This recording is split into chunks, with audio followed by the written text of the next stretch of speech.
Hey guys, it's Memorizer92 and today I'm gonna cover Kakul-saydon Legion Raid Gate 3. Then let's get started.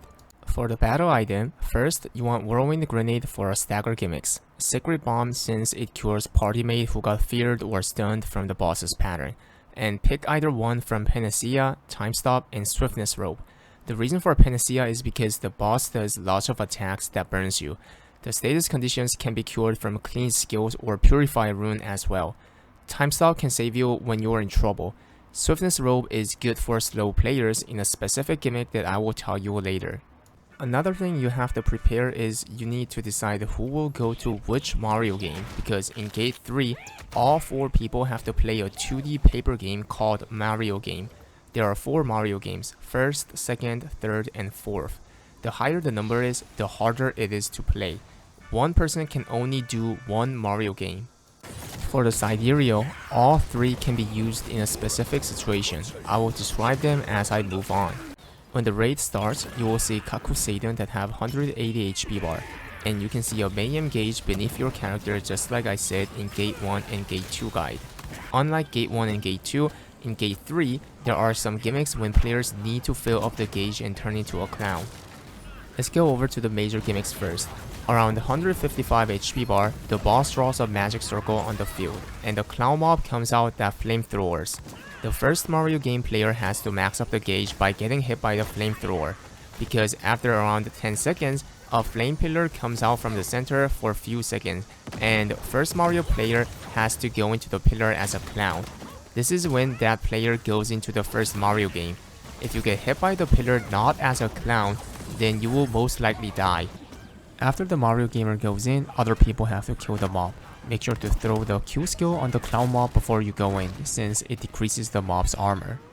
Also, if the Mario player fails to go into the Mario game, that's a raid wipe. Only one person can play one Mario game, and if you try to enter other Mario games later on, even after doing yours, you will die to the flame pillar. And it's important to have at least half of the gauge before this magic circle appears, since it is hard to max up the gauge in 10 seconds when you have under half gauge. There is a way to maintain half gauge. The boss regularly drops 2 balls that has a mayhem aura. When you go into this aura, you will get your gauge filled up every second. Player who need to fill up half of the gauge can touch the aura and fill it up. If that player is done with filling up, players have to destroy the balls since they will explode after a certain amount of time. Let's go back to the Mario game. In the Mario game, you will see a countdown starting from 1 minute. You can move your character with left and right arrow keys. Q key can bonk the mobs or the balls. W key is the jump, and G key is the interaction key. In this stage, you can die by falling or by getting damaged by the mobs. The goal of Mario game is to go all the way to the end of the map in time, but there's one important thing to know. When the Mario game happens, one random player on the outer side will have a specific colored mark above the character. You will have to let the Mario game player know the color of the mark, because that mark is a curse. And in the Mario game, you will see 3 different color of balls. The Mario player have to bonk 3 of identical colored ball before making to the destination. Failing to destroying 3 balls will kill the cursed player in outside. And if the Mario player doesn't make to the destination in time, he will also get killed. There's another important gimmick that happens when the player is doing the Mario game. One random player in the outer side will get caught in the coffin, and as the time goes by, a red saw will approach the coffin and guarantee kill him. The goal of this gimmick is the rest of the 2 players approach Kakul-saydon and stagger him, which will free the player from the coffin. On the way to where he is, there will be saws moving around, and if you get hit by it, then that's a guaranteed kill. And you will most likely restart the game if that happened, since the stagger will most likely fail as well, which will kill the guy in the coffin as well. Also, if the Mario player dies in the Mario game failing on destroying the balls, up to 4 people can die in this whole gimmick. If no one dies doing all these gimmicks, then that's the clear. The next major gimmick is HP reverse. This gimmick is done periodically, and you can skip it if your party have good DPS. The boss holds up his wand and applies debuff to several people that can be shown beneath the characters. After around 10 seconds, players' current HP will be reversed. You will lose the amount of HP that you had from the max. People who got this have to go to the edge of the map where the flame is. This flame will burn you every second, and the only moment you want to reduce your HP is when you got this debuff. Reduce it to around 25% and wait until the curse ends, then you will get almost full HP. When this gimmick happens twice, then the boss will AoE attack for amount of the clown stacks that the boss has, which is the stack that he gets whenever the players turn into a clown. If he does the AoE attack for 5 times, that will wipe the raid, so you do not want to turn into a clown when it's not necessary. Around 125 HP bar, the boss draws second magic circle, and second Mario gamer should have his mayhem gauge prepared around half and take flamethrower to turn into a clown. One thing you have to be careful is that from second to fourth magic circle, there are hooks coming diagonally from northwest or from northeast. If you get hit by it, then you will be dragged all the way to the end of the map where the flame is. If you're the Mario gamer and you got hooked, then that's most likely a wipe since no one will be in the Mario game. So dodge the hook and hop into the center by using the spacebar. When you go into the second Mario game, along with balls, mobs, and bombs, there will be flamethrowers and missiles. You should especially watch out the missile because if you get hit by it, you get a lot of damage and stunned as well. If there's mobs nearby, you will get wombo comboed and most likely die. Jump the flamethrower and missiles and destroy the correct color balls, then finish the game. Meanwhile, when Mario player is doing the game, the same thing will happen on outer side, one person trapped and 2 people have to approach the boss and stagger him. There will be lots of hooks moving on the way, so take your time and dodge the hooks. If you get hooked, that's most likely a wipe since the stagger will most likely fail, which will kill the person in the coffin. At 90 HP bar, the boss moves to the center and starts to bombard areas after the cutscene. 2 people will have the target. These people have to go to the outer side since a bomb that makes a flame puddle will fall after a few seconds. The bombs will drop 2 times, so 4 puddles in total. You will have to dodge all the yellow telegraph and the direction where the boss's gun is pointing at. I would recommend you to use Inanna when the bombardment starts since she will protect you from the attacks. In the middle of the bombardment, a bomb will pop up in a random direction. All the players have to run to that side to make the boss shoot the bomb. If you fail to direct the boss to where the bomb is, the bomb will explode and that's a raid wipe.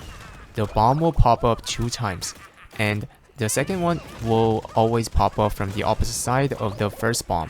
Make sure to dodge the shots using spacebar when he starts to shoot the bomb.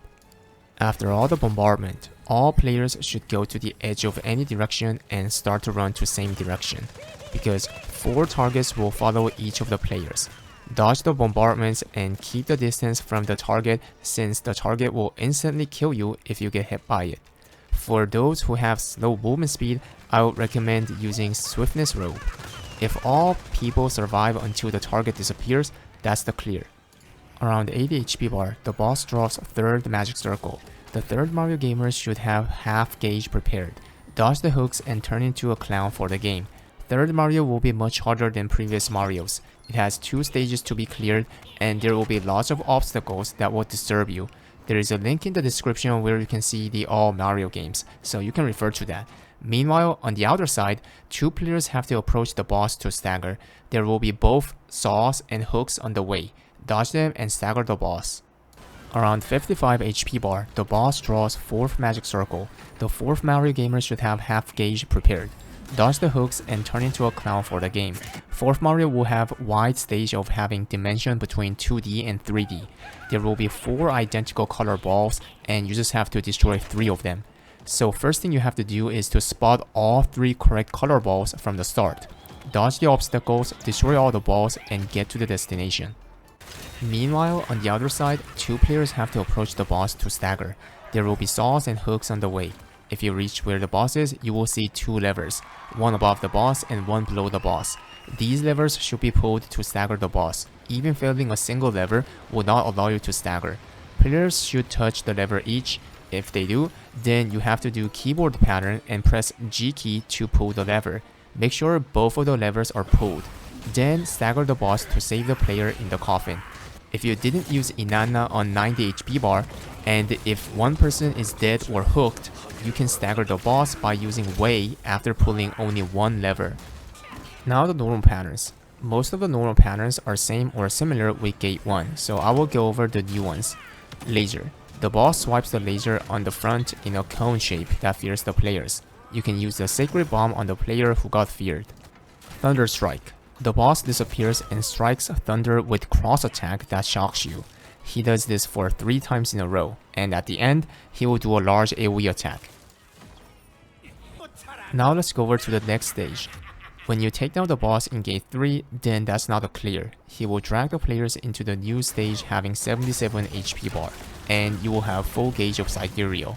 If your party wipes in this stage, you have to start all over from the gate 3. In this stage, you can see the 5x5 tiles on the field, and the main gimmick is to make a bingo. You will see 2 white skull tile on the random position. Over the time, a random player will be assigned a bomb. After a few seconds, a bomb will drop on where the player was. This bomb will create a white skull-shaped tile in a cross. If the white skull tile was already in the range of the bomb, the skull will disappear. For every third of the bomb, he will charge an attack that will wipe the whole raid. To avoid the wipe, you have to make 1 line of bingo exactly on the third bomb, because completing a bingo gives the party invincibility from any attacks including the wipe attack for a few seconds. Also, the boss will lose 10 HP bar if the party survives the gimmick. If you fail on making bingo, you will have 1 time of avoiding the wipe gimmick by using Inanna. She will protect all players in the range from the gimmick. So idealistically, you want to succeed early bingos and keep the Sidereal for later on, since there's a bigger chance to fail the bingo when the field gets smaller. If the boss's HP is under 10 HP bar, you can use Ninave instead to finish him. Once you make the bingo, that line will turn into Red Skull. Red Skull tiles will remain permanently and they cannot be removed from the bomb. Also, if you stand on either white or red skull tile, then that will damage you with massive amount of gauge. You do not want that to happen since turning into a clown doesn't help at all in this stage. Therefore, you want to make a bingo starting from the outer side to DPS the boss easily. If you repeat the bingo for several times until his HP hits 0, that will be the whole raid clear. Lastly, let's go over to the normal patterns in this stage. I'll go over the patterns that are new. Medusa. The boss teleports and shows back to the players. Then he will turn around with Medusa that will fear all the players who looked at him. Turn around until he does that. Hammer. 2 hammers will periodically swipe a random line after showing the telegraph. Stay away from that line since it will kill all the players on the way. Well guys, that's all for today.